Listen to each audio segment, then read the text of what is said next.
А зараз да навінаў кампаній. Лета – час яркіх уражанняў і адкрыццяў. Але прыгоды можна знайсці і падчас звычайнага паходу ў краму. У гандлёвых сетках «Еўропт» і «Хіт» стартавала доўгачаканая акцыя «Міньёнаманія». Цяпер звычайны паход за прадуктамі ператвараецца ў займальны квест для ўсёй сям'і і падставу для шчырых усмешак. Падрабязнасці далей у сюжэце.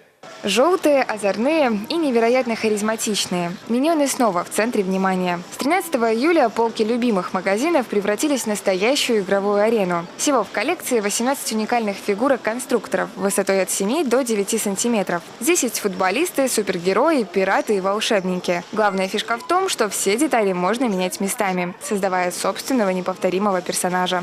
Я думала, они будут такие маловатые. Потом родители были сами в шоке, что они оказались такие великоватые. Они такие вот, типа лего. Там на них, на упаковках из-под них есть такой QR-код. Я сканировала, там посмотрел там на сайте и увидел, что там есть каждый миньон, название и даже шутки про них есть. Мы собираем миньонов, потому что можно собирать коллекцию и собирать их из лего. У меня уже 11 фигурок из всех 18.